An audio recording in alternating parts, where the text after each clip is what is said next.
સુરતની મૈદરપુરા પોલીસે મુસાફિર હું યારો નામના અભિયાન થકી એક વૃદ્ધનું કાઉન્સેલિંગ કરી તેમના પરિવાર સાથે મિલન કરાવ્યું। 25 વર્ષ અગાઉ મહારાષ્ટ્રના સાંગલીથી સુરત આવી ગયેલા વૃદ્ધનું પરિવાર સાથે મિલન થતા પોલીસનો આભાર વ્યક્ત કરાયો। સુરતની મૈદરપુરા પોલીસે મુસાફિર હું યારો નામનું અનોખું અભિયાન શરૂ કર્યું છે, જેમાં પોલીસનું ખાખીની પાછળ છુપાયેલ માનવતાભર્યું અભિયાન જોવા મળ્યું હતું। વાત એમ છે કે સુરતના ડીસીપી ઝોન 3માં આવતા મૈદરપુરા પોલીસે મુસાફિર હું યારો નામનું અનોખું અભિયાન શરૂ કર્યું। રસ્તે રઝળતા લોકોનું તેઓના પરિવાર સાથે મિલન કરાવવાની શરૂઆત કરી તો સુરતના મૈદરપુરા વિસ્તારમાં બ્રિજ નીચે રહી જીવન ગુજારતા 62 વર્ષીય વૃદ્ધનું પરિવાર સાથે મિલન કરાવ્યું। વૃદ્ધ 25 વર્ષ અગાઉ સાંગલીથી સુરત આવી ગયા હતા, જેઓની પોલીસે સારવાર કરાવ્યું હતું અને તેમાં વૃદ્ધ પાસેથી પરિવારની માહિતી મેળવી તેમના પરિવારનો સંપર્ક કરી વૃદ્ધનો કબજો સોંપતા વૃદ્ધના પરિવારે પોલીસનો આભાર વ્યક્ત કર્યો।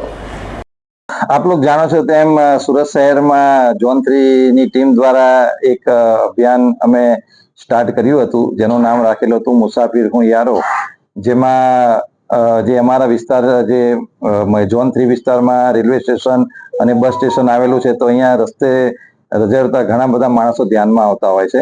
તો પોલીસ પોતાની જે રૂટીન ડ્યુટી છે એની સાથે સાથે આવા જ્યારે કોઈ વ્યક્તિઓ અમને મળી આવે તો એમને અમે પોલીસ સ્ટેશનમાં લઈ આવીને એને જે મેડિકલ ટ્રીટમેન્ટની જરૂર હોય તો એ તેમને નવડાવી દોડાવી એમના કપડાને એમને જમવાની વ્યવસ્થા કરી આપતા હોય છે।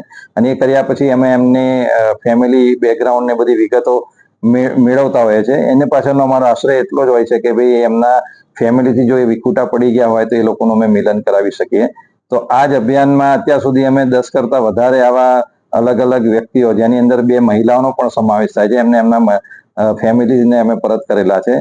પરંતુ આજે એક કિસ્સો એવો બનેલો છે જેની અંદર મોહમ્મદ ઇલ્હમ મુલ્લા, જેમની ઉંમર 62 વર્ષ છે અને એમને માહિતી મળેલી હતી કે બ્રિજની નીચે ઘણા વખતથી એમણે રસ્તે રખડે છે અને એમની તબિયત પણ ખરાબ છે, લાકડીના સહારે ચાલતા હતા। તો અમારી પોલીસની ટીમ એમને 1 વીક પહેલા પોલીસ સ્ટેશન લઈ આવી હતી અને એમને સારવાર કરાવી, એમને નવડાવી દોડાવીને સ્વચ્છ કપડાં પહેરાવ્યા અને એમનું કાઉન્સેલિંગ કરતા જાણવામાં આવેલું કે આજથી 25 વર્ષ પહેલા તેઓ સાંગલીથી સુરત આવેલા હતા અને 25 વર્ષથી અહીંયા સુરત ખાતે એ આવી રીતે રસ્તા ઉપર પોતાનું જીવન ગુજારતા હતા।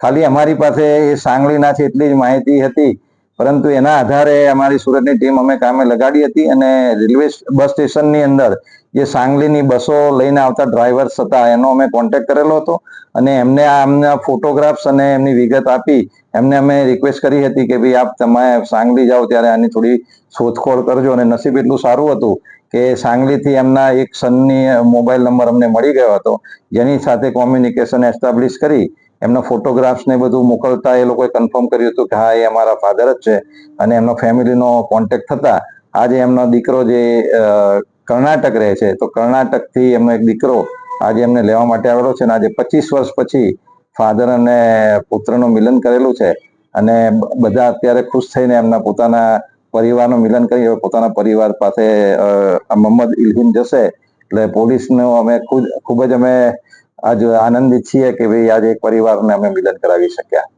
Thank you. કેટલા દિવસ લાગ્યા અને કેટલી ટીમો કામે લાગી? આપ જાણો છો અત્યારે ગણપતિનો પણ બંદોબસ્ત ચાલુ છે, પરંતુ આની સાથે સાથે આ કાર્ય પણ અમે કરતા રહીએ છીએ અને 1 વીકની અંદર અમે એના પરિવારને શોધવામાં સફળતા મેળવી હતી અને એક વીકની અંદર એનું પુનર્મિલન અમે કરાવી શક્યા છીએ। Thank you.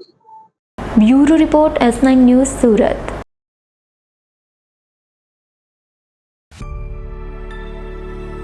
અમારી તમામ માહિતીથી અપડેટ રહેવા માટે જોડાયેલા રહો S9 ન્યૂઝ સાથે।